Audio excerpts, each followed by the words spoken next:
Welcome, everyone, to today's program. My name's Susan Elliott, and I'm the President and CEO of the National Committee on American Foreign Policy. It's really a privilege to welcome all of you today to our webinar, Navigating Middle East Relations, Tensions, Conflicts, and Alliances. First, I want to thank all of the National Committee on American Foreign Policy's sustaining members, funders, and Board of Trustees who have joined us today. It is with your support that we can produce quality programs like today's webinar. And for those of you who are joining us perhaps today for the first time, I hope that this will acquaint you with the NCAFP, which is a nonprofit, nonpartisan policy organization based in New York City. Our mission is to focus on conflicts and looking for ways to de-escalate conflicts, build trust and confidence among differing viewpoints, and identify policy recommendations through diplomacy and informal dialogue. To achieve this, we host a lot of informal dialogues, what we call track two discussions. They don't include members of governments, but they're scholars and experts who come together to discuss issues of common interest. We also have private roundtables. We have public, both in-person and virtual discussions like we're hosting today. We have special events and then private talks with thought leaders and experts on the key issues facing our world today. We write reports and we share our policy recommendations with government officials, not only from the US, but with other countries that we deal with, like Japan, Republic of Korea, People's Republic of China, and Taiwan, especially when they have representatives participating in our discussions.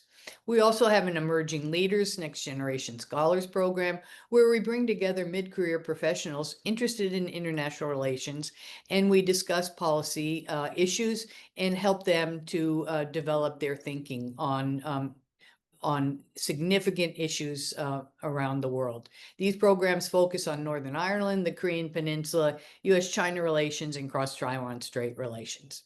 So finally, before we begin our discussion, I would like everyone also to mark your calendar because we will be having an annual Gala Awards dinner, which we will host on Tuesday, November 18th at 6 p.m. here in Manhattan. We're going to honor Almar Latour, who's the CEO of the Dow Jones and the publisher of the Wall Street Journal. He'll get our Global Business Leadership Award.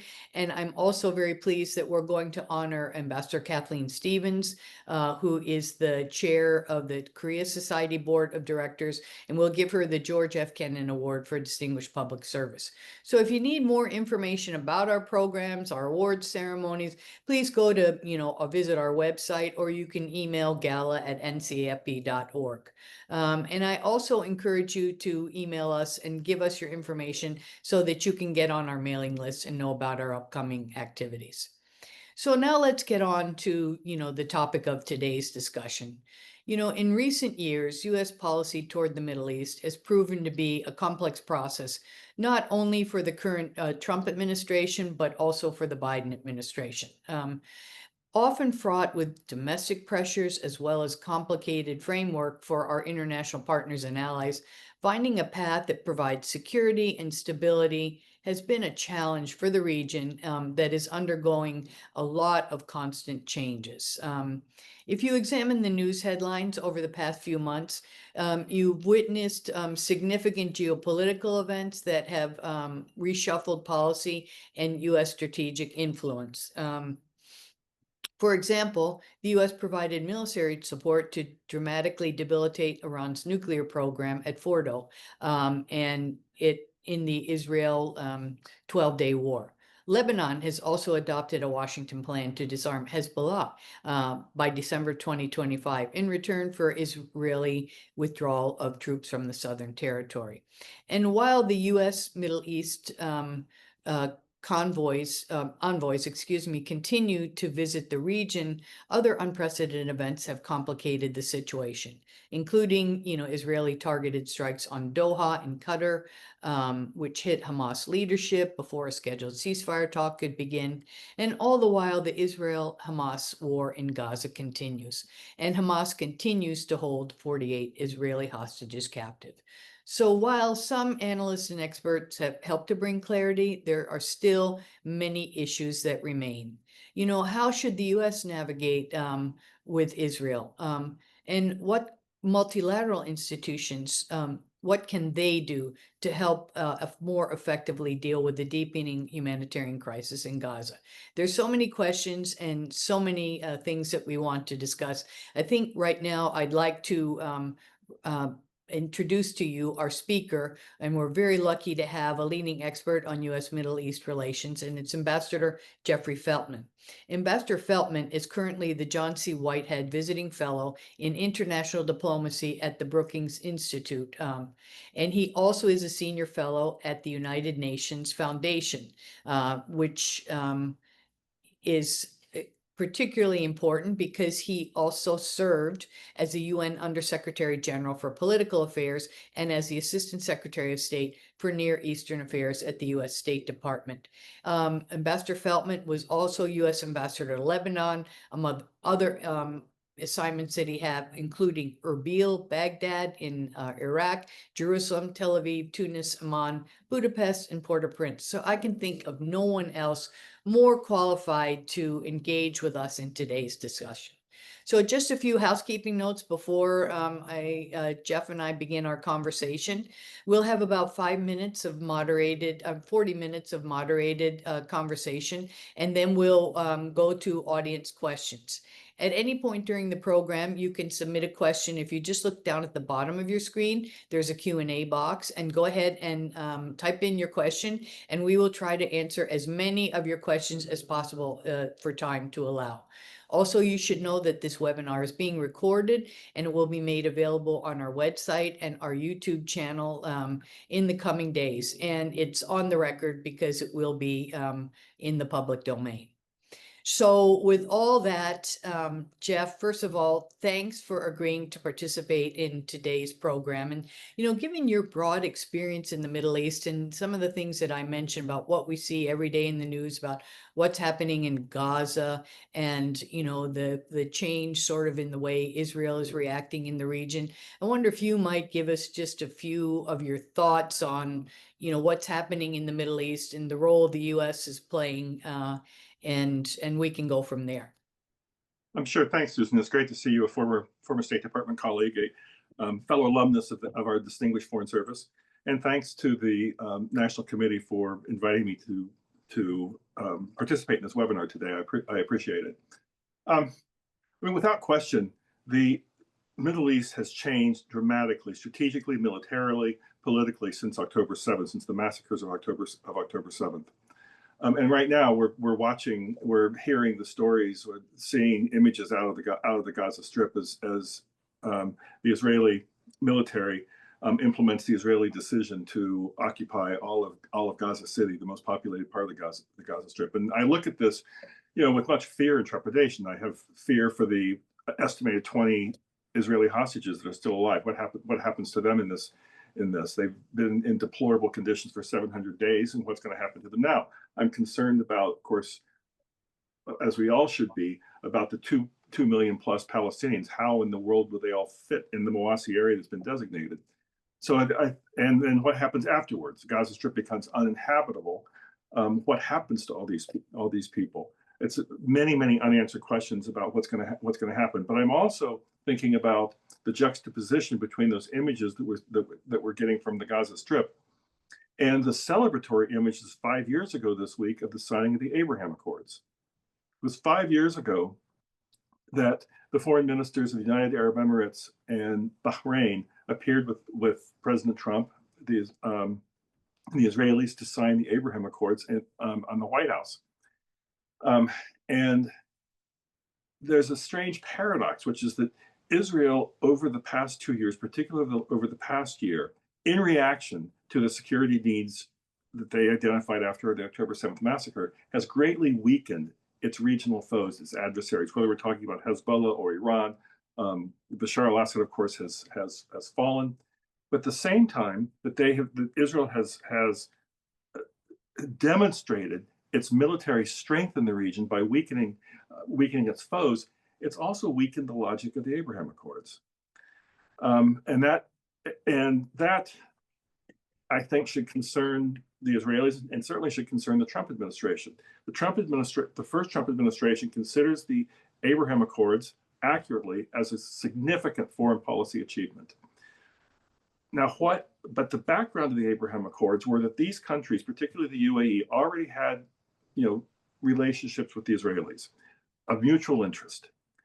And the Abraham Accords brought these out into the public, made them official, established diplomatic relations. And the logic was, from our perspective, from the American perspective, was integration of Israel into the region. That's been a decade of U.S. foreign policy that's been decades worth of U.S. foreign policy, try to integrate Israel into the region. Yeah. But from these countries' perspective, it was a symbolic balancing against Iran to bring these countries together in what was understood. It wasn't advertised this way per se, but it was understood as a counterbalance to the weight of Iran, to the potentially destabilizing impact of Iran. But today, even though I think all of us would like to see some kind of normalization between, say, Saudi Arabia and Israel along the lines of the Abraham Accords, it's virtually impossible. It's impossible politically for the leaders right now because of what's happening in the Gaza Strip, because of how they would be seen as sort of discredited if they would go into a formal relationship with Israel right now, as the Palestinian cause is held deeply by the populations in these countries, even if the leadership sometimes give away lip service to it. But the other thing is that Iran is revealed as being far less strong than what was perceived at the time of the Abraham Accords. The proxy network, the ballistic missile network, the nuclear program, all seriously degraded, in large part because of Israel's military power. And so there's no longer this feeling that we need to balance Iran. In fact, now the feeling is, maybe we better be more concerned about what they would describe as reckless behavior from the Israelis, such as the September 9th strike on Doha.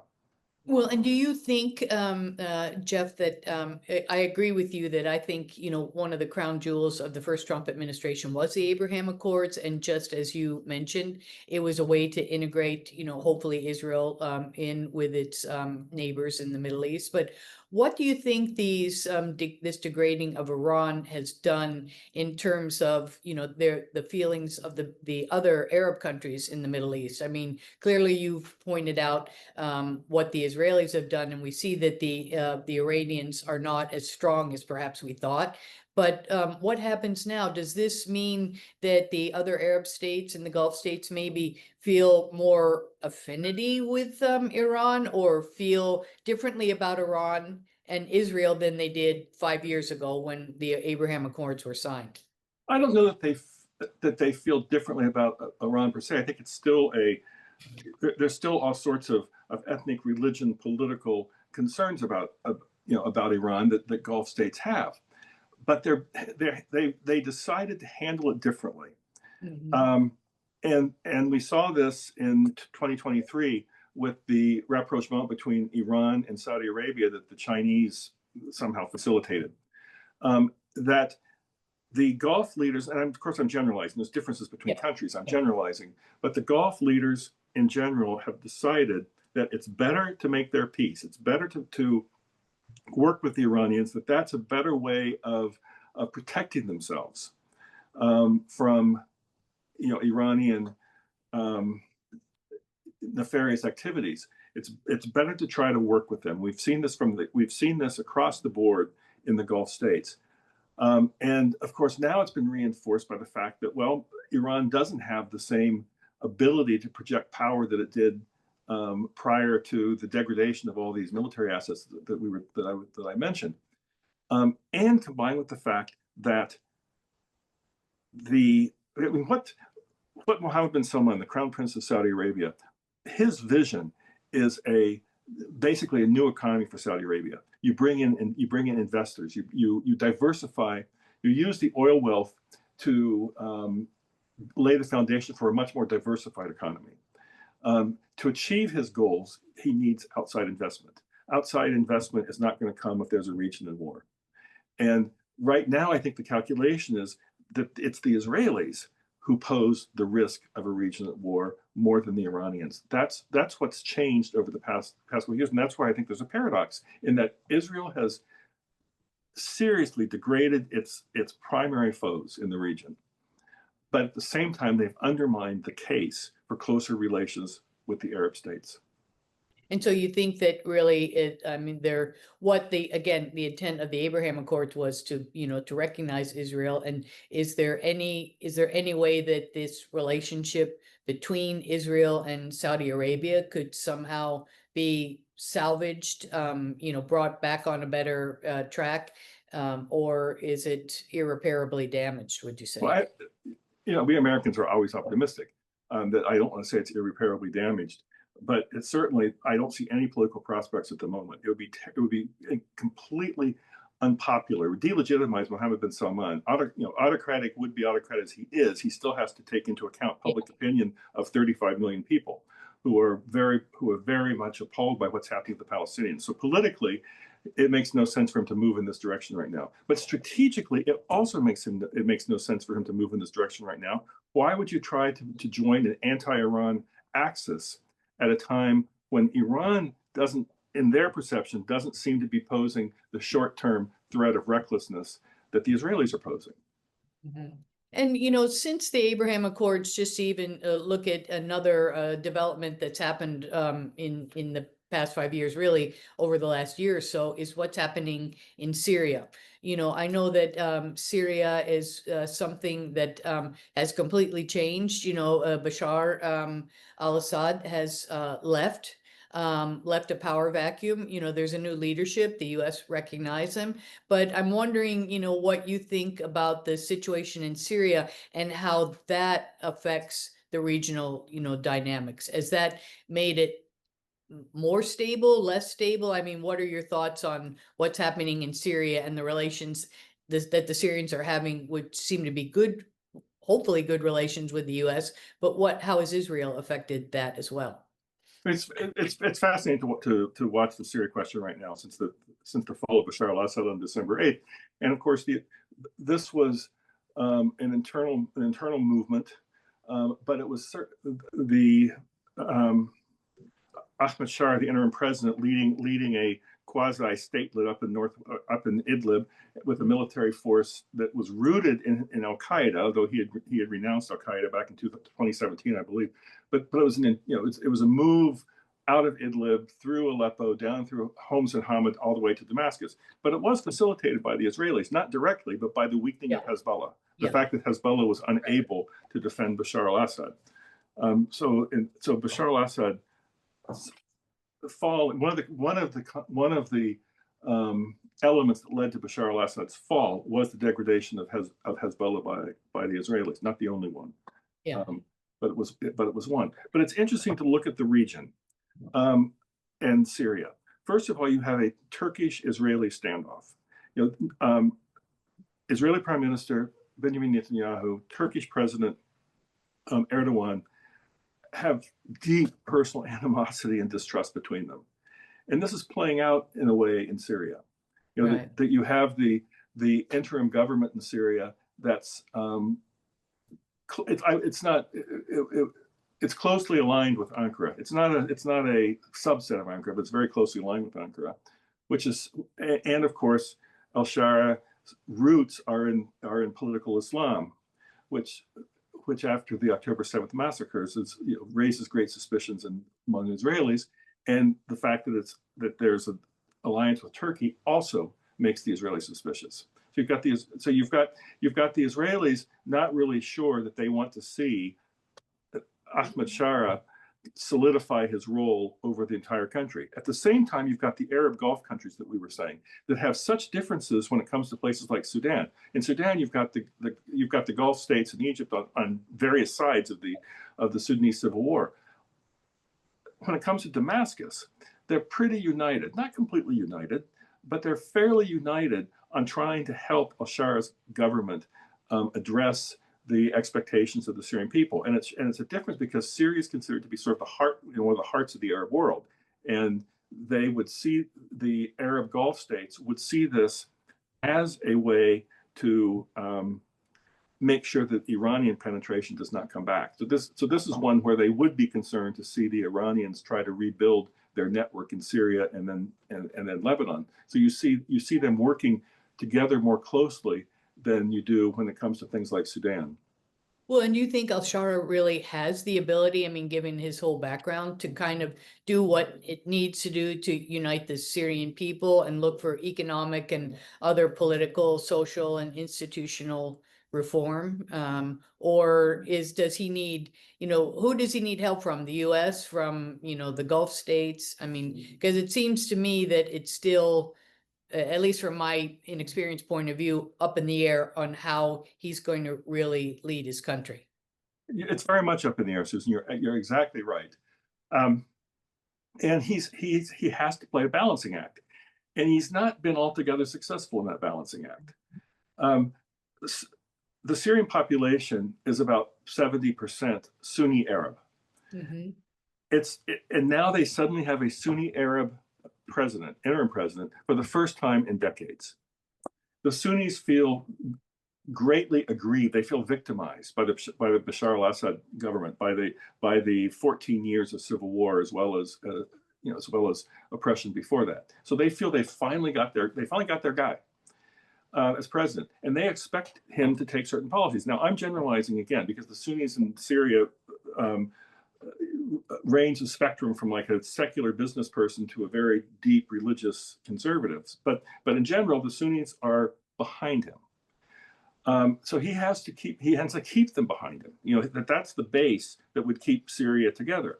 But then you've got the 25% or so minorities: the Druze, the Kurds, the Christians, the Alawites. They need to hear different messages than what the base needs to hear to feel that they have a future in a unified Syria. And they feel victimized by what's happened since the fall of Bashar al-Assad, the Alawite massacres of the coastal areas in March, the Druze Bedouin clashes led to 1,400 people dead in Sueda in July.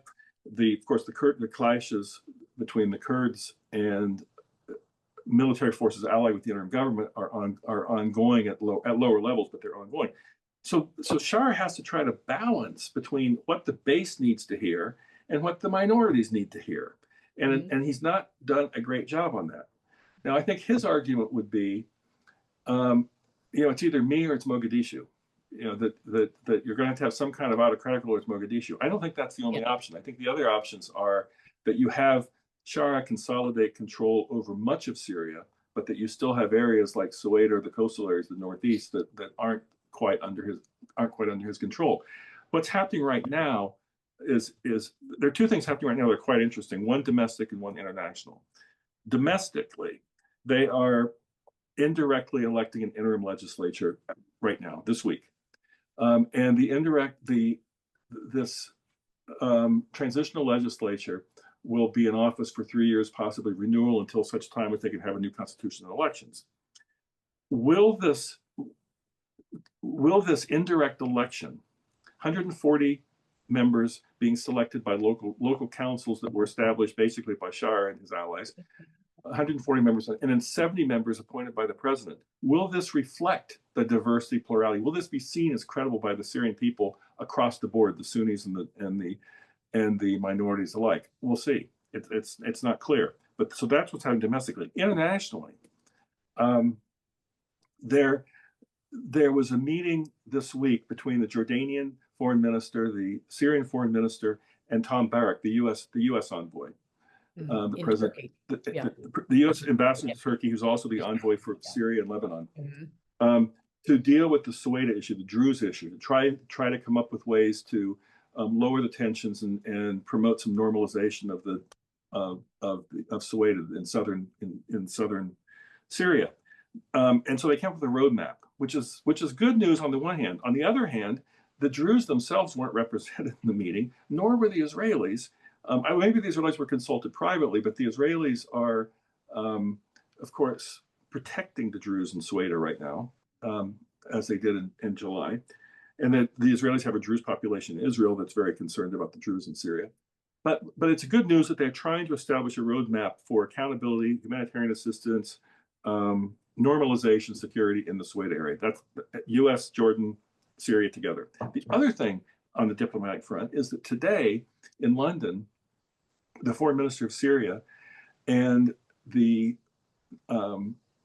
Minister of Strategic Affairs, Ron Dermer of Israel, are meeting with Tom Barak to talk about, is there a way to have some kind of security understanding between Israel and Syria. The Israelis do not want to go back to the 1974 disengagement line that the Assad father and the Israelis had negotiated, but they're looking for some kind of alternative so that there's contact. This is the third direct meeting between the Syrians and the Israelis, looking for a way to manage their security relationship, which I think is quite good news. I am concerned that, as I said earlier, that because of the Israeli deep concern about political Islam, particularly after October 7th, and because of the Netanyahu-Erdogan animosity, that Israel doesn't really see it in its interest to have a stable, secure, unified Syria, that they're much more comfortable with sort of with empowering minorities. The downside of that, I would say to the Israelis, is if you don't have a unified Syria, and you have sort of chaotic understanding between the various parts of Syria, you've given an opening for Iran to come back. Iran has proven in the Lebanon civil war, in the Syrian civil war, in the Iraq civil war, in the Yemen civil war, that they're very comfortable working in chaos. Yeah, and I'm glad to hear your analysis that the U.S. is playing an important role in this, because you mentioned Turkey, and this is just an aside we didn't really talk about, but what about, is there any leftover Russian influence in Syria? Because we know the Russians supported Bashar al-Assad, and we know that they've had military installations there, but have they pretty much left, or do you think they're playing any kind of what I would think could be a destabilizing role because of what's happened, what seems to be that Syria is moving in the right direction, and, would they want to be a spoiler in that? I don't think the Russians want to be a spoiler in this, and I think that the Turkish-Russian relationship is quite complex. Right. But I think the Turks have also told Shara, don't kick out all the Russians. So you've still got the Russian bases are smaller, but they're still there. It's Tartus naval base, it's Hamamein air base, also Kamishli. But they don't have as much of a role as they don't have as much of a role. But Shara has distinguished between the Iranians and Russia, where both were on the side of Assad, killing Sunnis, but that he's taken a much harder line when it comes to Iran than he has on Russia. But I think Syria is also a very interesting case of Trump administration diplomacy. When the Trump administration came into office, which was just about 6-7 weeks after the fall of Bashar al-Assad, there was kind of paralysis inside the Trump administration about what to do about Syria. Trump himself, the President-elect Trump at the time, said, Syria's not our problem, we should stay out. And then within the administration, as I understand it, there was paralysis between those that said, look, we got to give this guy a chance. Bashar al-Assad was not our friend after all. And all these sanctions were put in place that are crippling the economy and preventing others from coming in. Even if we're not putting money in, it's preventing others from coming in.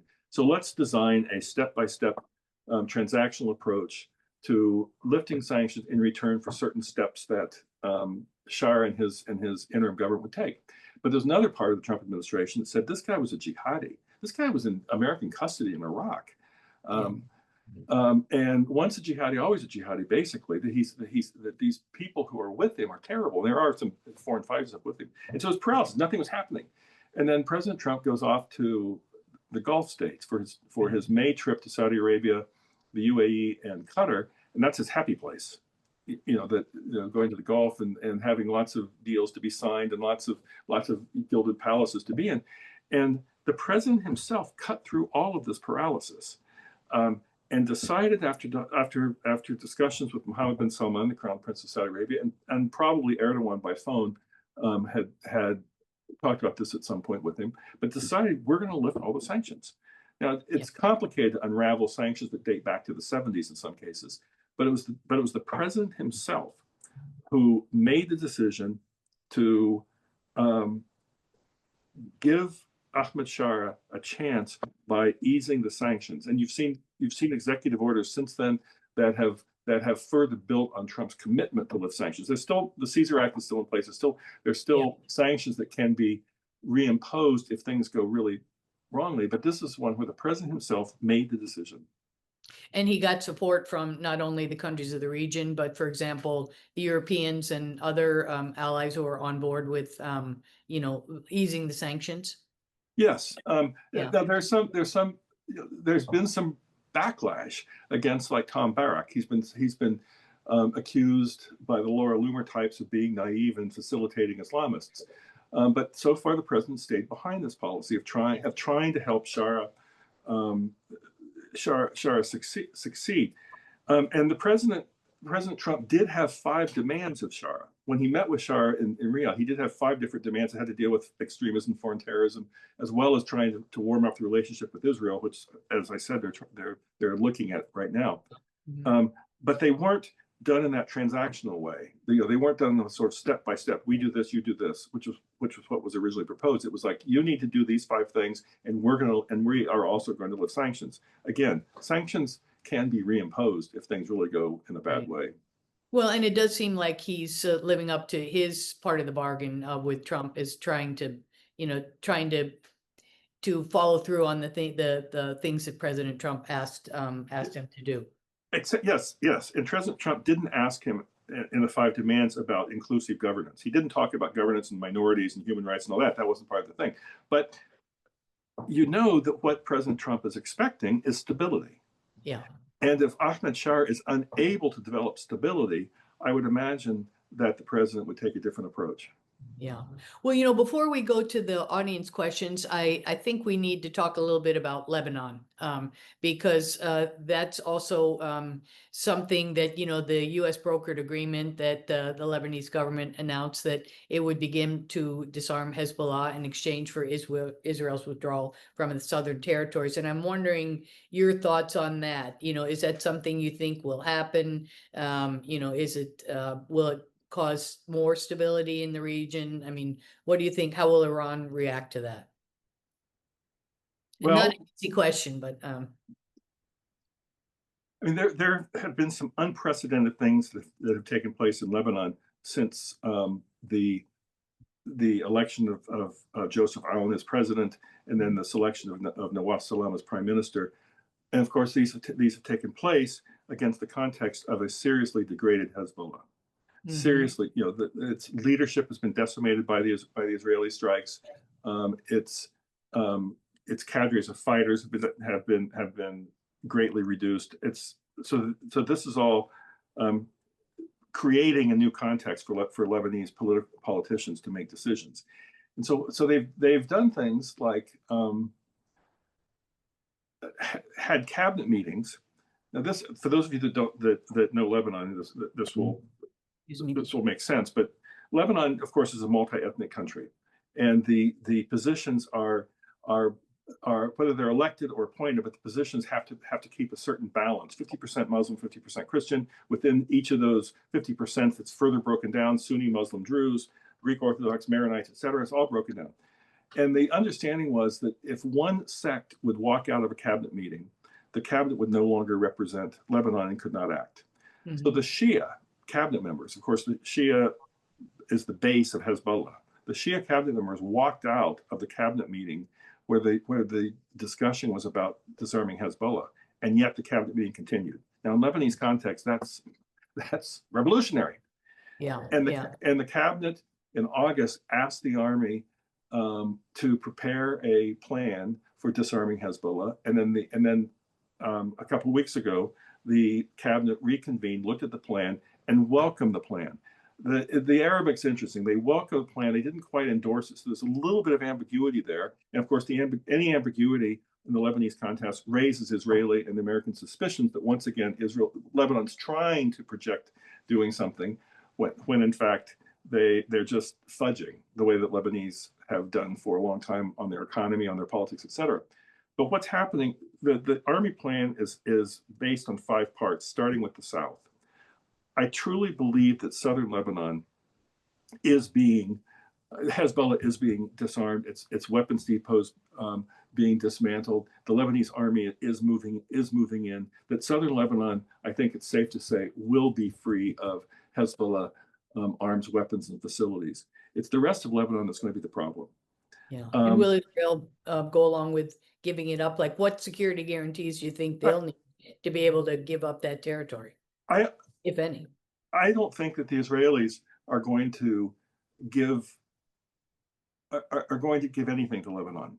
I think that the history of Hezbollah, the history of Lebanese governments blinking instead of taking decisions, the Israelis are going to be quite hardline and quite suspicious. And I don't think they're going to give up the 5 points they still occupy in southern Lebanon until they see that there is a serious effort to disarm Hezbollah in the rest of the country.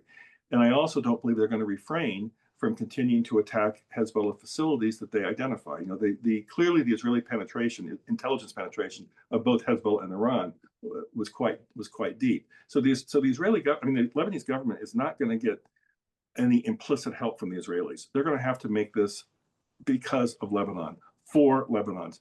What the advantage that they have is that with the assassination of Hassan Nasrallah, the longtime Secretary General of Hezbollah in an Israeli airstrike last year, Hezbollah's leadership is not as strong.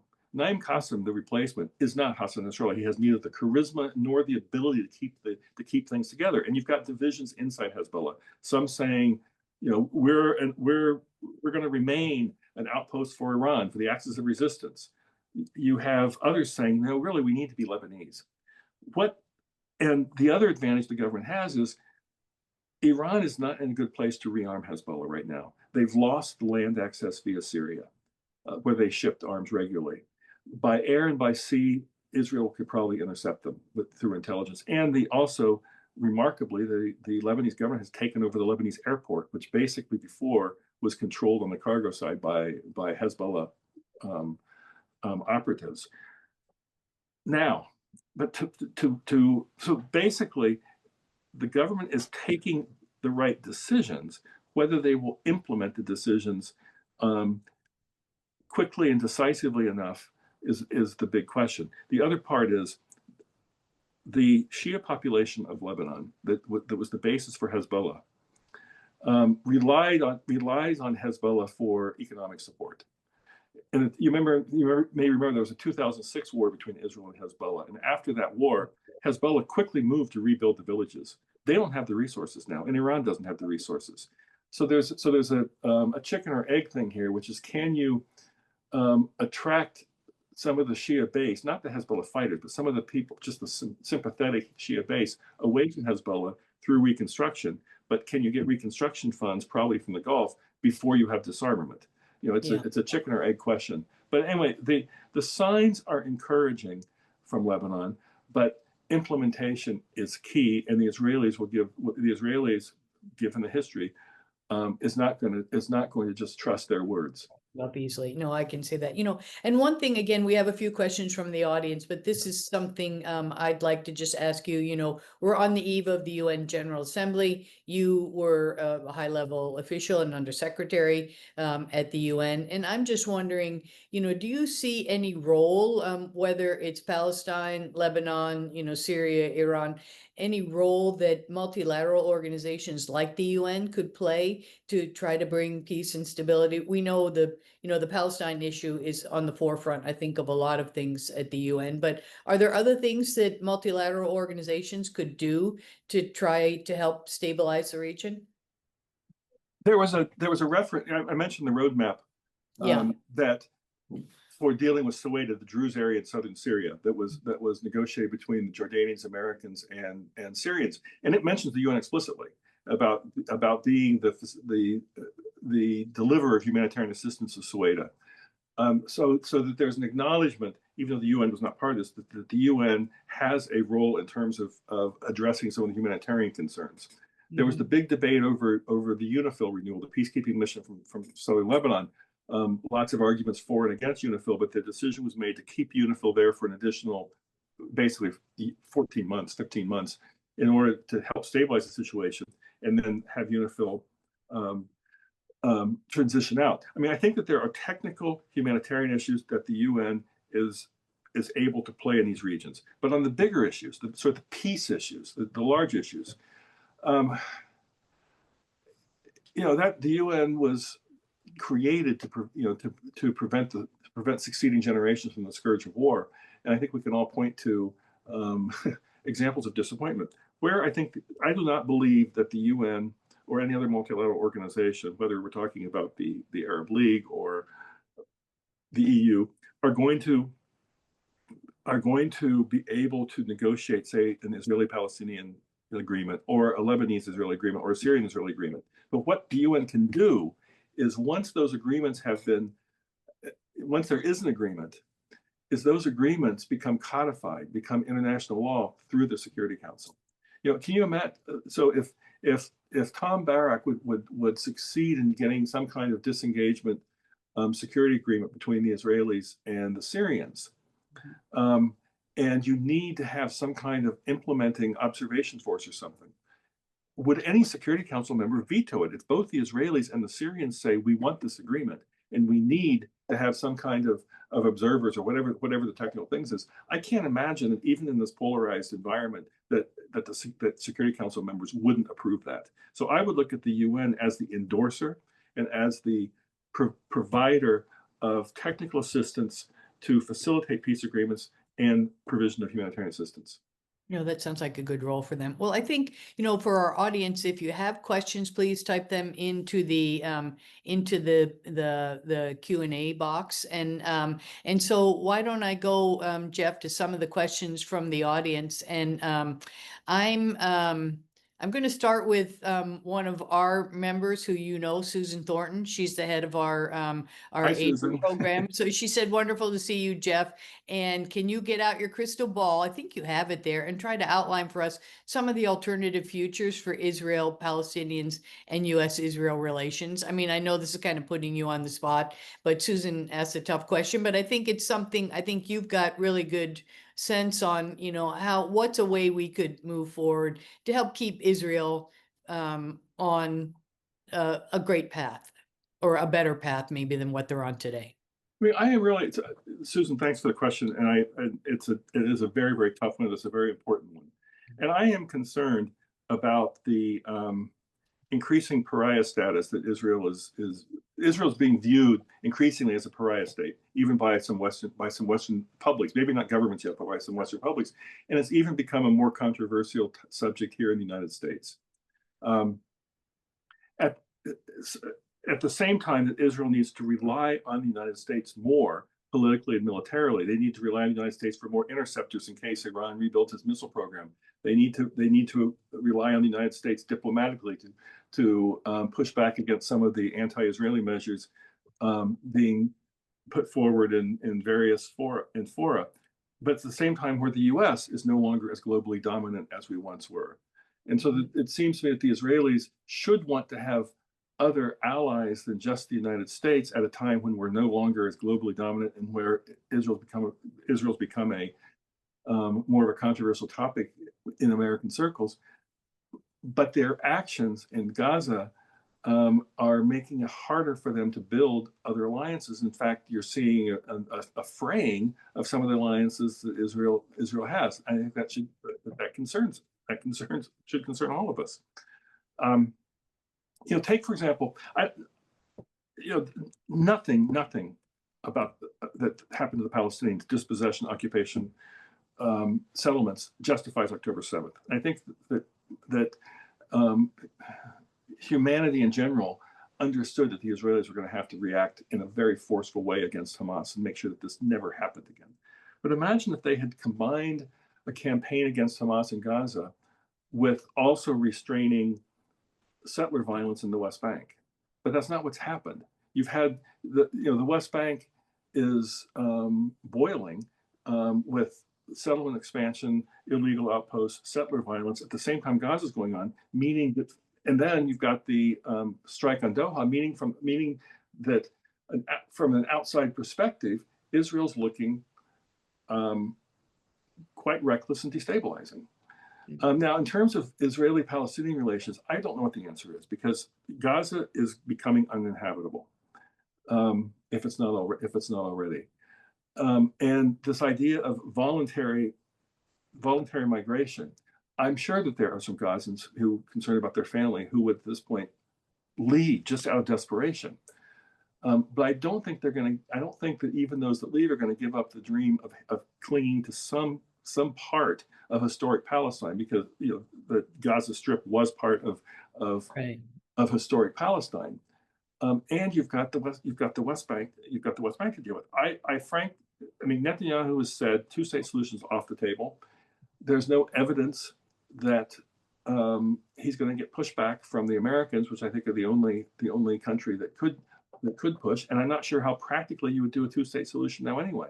So do you end up with an apartheid state, which would just increase this international condemnation of Israel that I think should concern the Israelis and the rest of us? Yeah. I don't know. So I really don't know what the answer is, Susan. Yeah, and I do think that, we do see a lot of on the news about what's happening in Gaza, but as you rightly point out, the situation on the West Bank is also quite volatile, and it just makes the whole situation in Israel quite complicated. And there is, I would agree with you, there's really no good way forward, although I do think the U.S.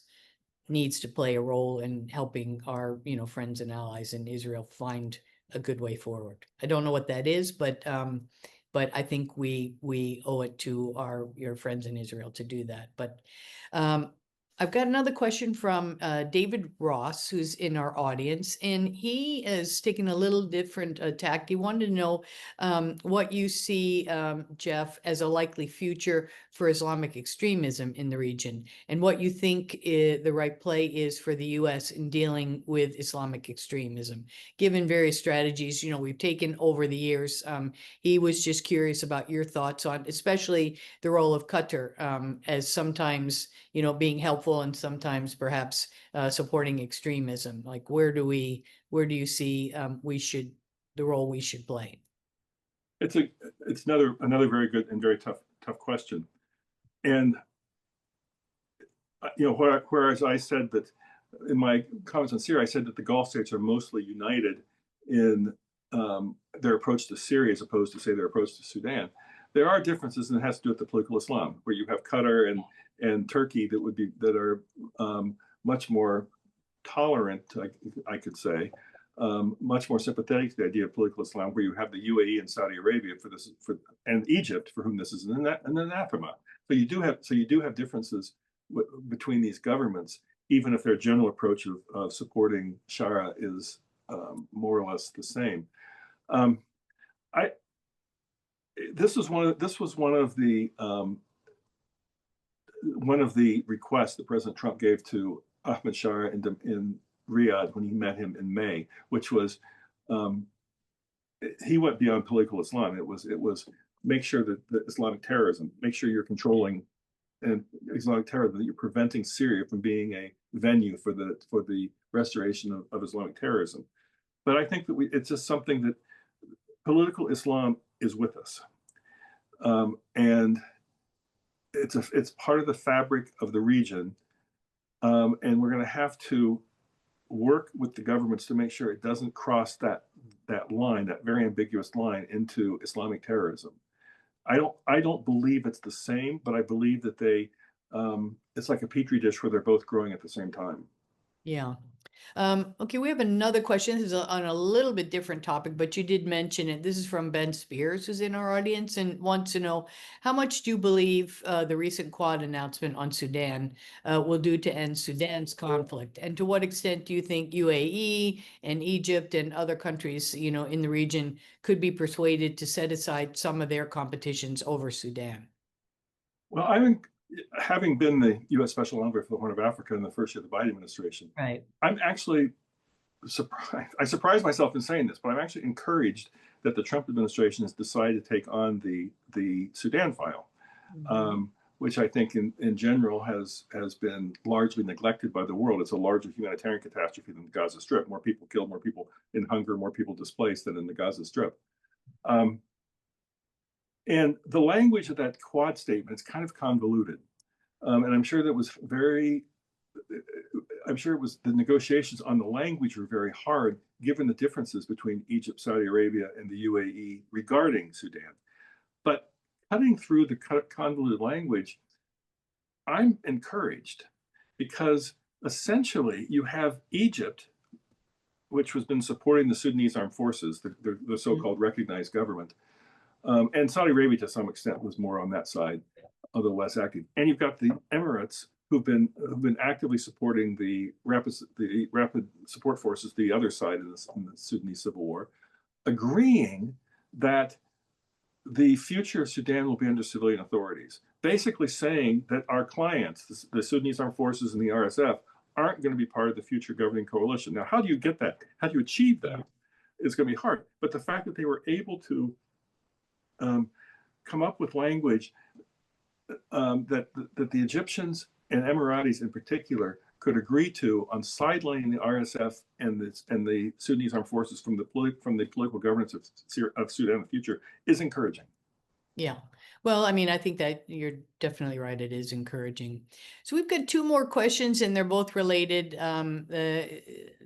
not surprisingly, to the Palestinian situation, but just one. This is from one of our members, Jonathan Beloff, and one of the things that he asks, and this is a question I think about having when I was early in my foreign service career working on the Middle East peace process, and dealing with Mahmoud Abbas, and wondering, he barely represents the Palestinians in the West Bank, and we know Hamas can't represent the Palestinians, but do you have anyone in mind, or you think could be a leader, someone who the Israelis could deal with to try to come up with, if not a two-state solution, but at least a ceasefire and end, to what's currently happening?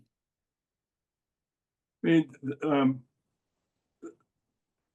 Jonathan's right in that there's right now there's no legitimate representative of the Palestinian people. The Oslo Accords from way back when 1993, in that period, recognized the PLO as the legitimate representation of the Palestinian people. That's on paper, but I don't think you would find many Palestinians who would think they have a legitimate representative at this moment, and certainly the Israelis do not see a legitimate partner on the Palestinian side. So how do you build a legitimate partner? I'm not sure that Netanyahu himself is particularly interested. Mm-hmm. Now, I'm not condemning the entire Israeli population. Like Netanyahu is quite comfortable because of his own political calculations with having with being able to say there's no Palestinian leadership, by being able to continue the war in Gaza and ignoring Mahmoud Abbas, Abu Mazen in Ramallah. It keeps the coalition from rupturing.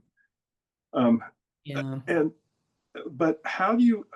It's another dilemma. How do you develop a representative voice for the Palestinians that would be taken seriously by the Palestinians themselves and also taken seriously by the Israelis? I mean, I love people like Salam Fayyad, at Princeton, but I'm not the one that's going to choose who the next choose Palestinian leadership. But you're going to have somebody who's able to create a vision that the Palestinians can rally behind and that the Israelis won't reject.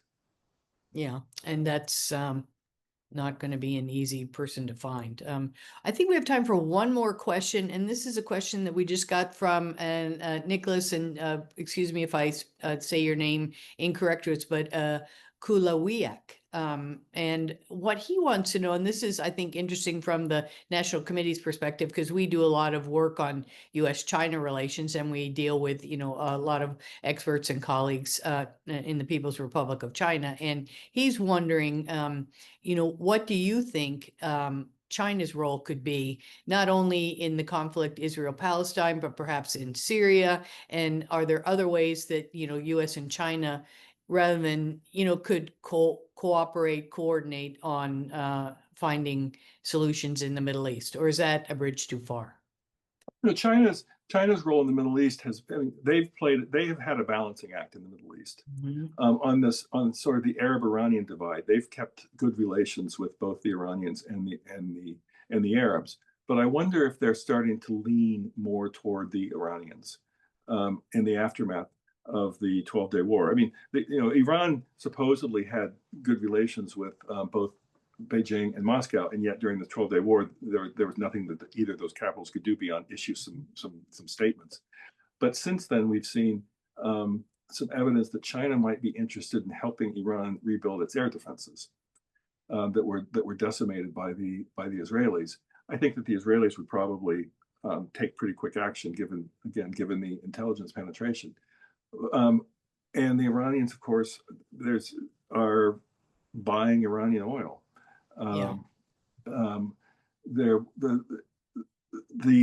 As I understand it, Russia now sells more oil to China than Iran does, but Iran is still a significant supplier of oil. So I don't really see the U.S. and China working that closely together in the Middle East right now. When I had the Horn of Africa envoy file, I kept talking to the Chinese representative for Africa. There was a special representative for Africa about could we work together on trying at the time to stop the Ethiopian war, the Tigray war.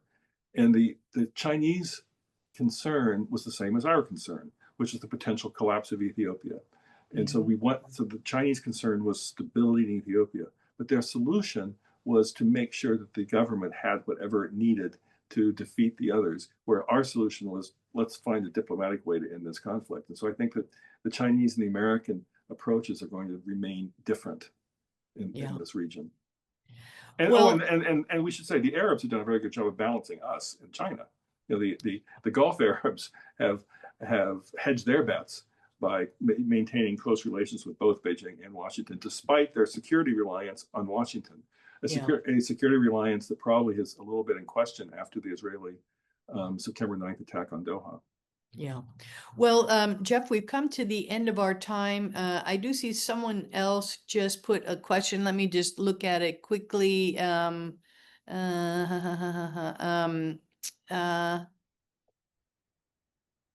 Okay, this is sort of again talking about the UN but wondering if given that obviously the UN General Assembly takes place in the US. This is from Mitchell Cohen, but just wondering, is there something that you think might be helpful from other organizations, even like NCAFP, because we've talked about this, is there a way we could host track 2 discussions between Israelis and Palestinians? I think you've been involved in track 2 discussions, but are there other ways that, perhaps third parties, not the U.S. government, but, organizations like ours could do something that would be positive and helpful in, in stabilizing the situation in the Middle East? And there are plenty of track 2 initiatives that are underway. I've been involved in a number of them. My question always is there a feedback loop back to the governments in question, where ideas that come out of the track 2 can contribute to governments' understandings of what their options are. And so if there's a way to make sure that a track 2 initiative by NCAFP or others has that feedback loop, I think that can be very helpful. For example, I'm not doing as many track 2 things right now because I don't have the feedback loop into the Trump administration that I had into the Biden administration. So I don't think that my value added is as high in some of these track 2 initiatives, where you can test ideas, where governments can say, hey, Jeff, can you just test this idea?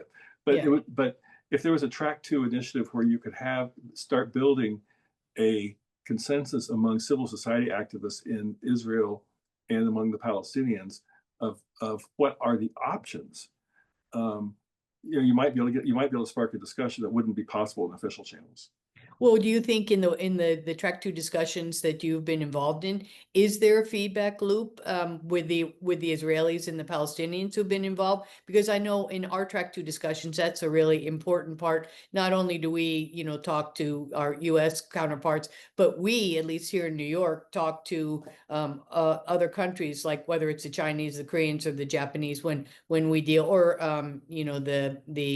the TECO, the Taiwan office here. But do you think there's a good feedback loop especially with the Israelis? It's been harder since October 7th because of the trauma of October 7th.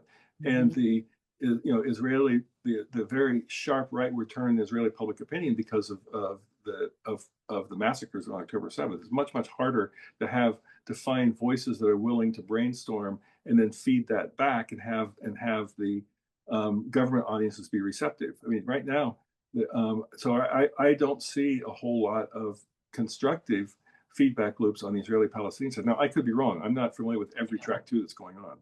Yeah.